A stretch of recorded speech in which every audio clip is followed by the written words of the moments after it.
Je suis JRI, ça veut dire journaliste reporter d'image. J'interviens pour différents médias et différentes sociétés de production. C'est un métier qui peut être un peu aliénant des fois, parce que on est amené à pas forcément faire du journalisme, mais plutôt faire de la publicité. Voilà, c'est toujours un petit peu... Des fois, des boîtes ont déjà prévu les questions. Enfin, ça peut être comme ça un peu... ouais, aliénant. Et donc l'idée, j'avais envie de rajouter du sens à ça. Donc c'est pour ça que j'ai commencé à proposer à différentes structures des ateliers, notamment avec des adolescents ou des enfants, sur l'image. Donc ça va être qu'est-ce que c'est qu'un reportage, qu'est-ce que c'est qu'un angle, qu'est-ce qu'on raconte, qu'est-ce qu'on montre, qu'est-ce que vous voyez. Ou de l'écriture du scénario. Et c'est une façon de poser son regard. Voilà, c'est comme un œil, une caméra, donc on pose son regard sur le monde. Et c'est intéressant de le faire notamment avec des publics qui l'ont jamais fait, qui n'ont aucune idée de comment ça se passe, et de faire par exemple le portrait de leur quartier, créer une histoire, écrire un scénario. Et à côté de ça, j'interviens dans des médias plus indépendants, là c'est vraiment de façon bénévole, où je vais suivre des actions et des luttes. Par exemple, là dernièrement j'ai travaillé avec un groupe d'habitants de Gennevilliers qui luttait contre la construction d'une tour de 15 étages en face de la cité HLM qui elle est en train de moisir, et ces habitants savent que petit à petit, avec l'arrivée du Grand Paris, ils risquent d'être éjectés. Donc c'est comment on suit ces luttes-là.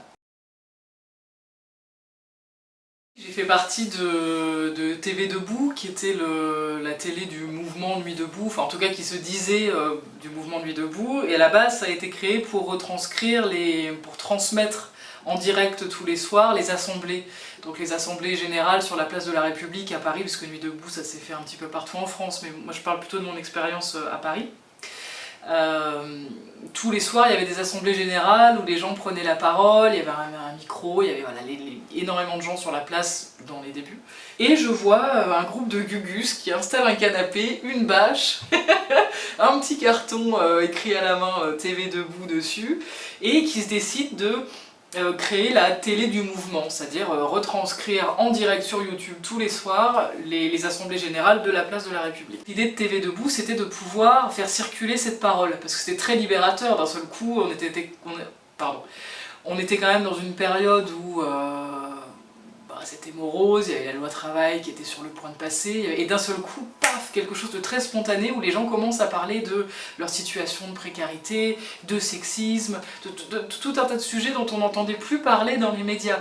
Et moi je sais que en tant que JRI, je suis arrivée sur la plage, j'ai découvert ça, je me suis dit c'est extraordinaire. On voit ces gens qui spontanément prennent la parole sur une place, échangent, essaient de faire converger leur lutte, c'était aussi le but du truc.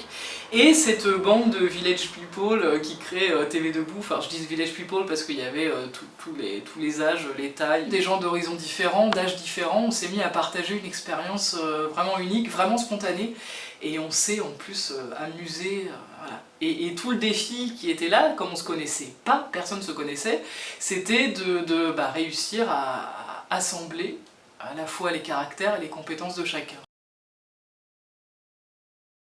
Comment on a fait techniquement TV Debout pour mettre ça en place? On n'avait pas grand chose, en fait on avait une clé 4G, deux trépieds pas lourds du tout, on avait deux caméras, deux petites Sony HD, mais vraiment pas grand chose quoi. Surtout plein de bras et de motivation, donc chacun a amené son matériel et puis on a essayé de combiner tout ça. Donc c'est ça aussi, hein, réussir à faire quelque chose en assemblant plein de gens. Concernant les ateliers, j'ai mis ça en place tout simplement, j'ai fait une idée, j'avais plusieurs idées d'ateliers, images, plusieurs thèmes, photos aussi, et j'ai fait un petit dossier avec un thème, une page. Voilà, et j'ai envoyé ça aux maisons d'animation à Paris notamment. J'ai envoyé ça, et puis quelques-unes m'ont répondu, notamment la MJC Mercure, qui m'a embauché par la suite. Donc je fais soit des stages pendant les vacances, et aussi des ateliers à l'année avec le même groupe de personnes. On n'est pas obligé d'avoir une association ou de monter une association. Moi je l'ai fait, hein, on a monté avec des copines une association qui s'appelle Visuel, E2LES à la fin. Et là c'est plutôt des ateliers images mais qu'on va cibler plus sur un public féminin, donc que ce soit des adolescentes ou des femmes.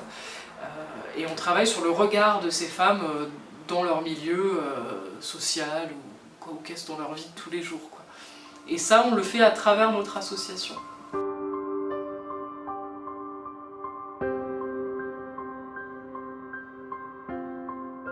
J'ai choisi une phrase du révolutionnaire Thomas Sankara, grand révolutionnaire burkinabé, qui disait « Celui qui aime son peuple aime les autres peuples ». Et voilà, je trouve que c'est pas mal parce qu'on a quand même en ce moment, et en France et dans pas mal de pays, une montée du nationalisme. Et du coup, ça fait un peu paf dans ta gueule.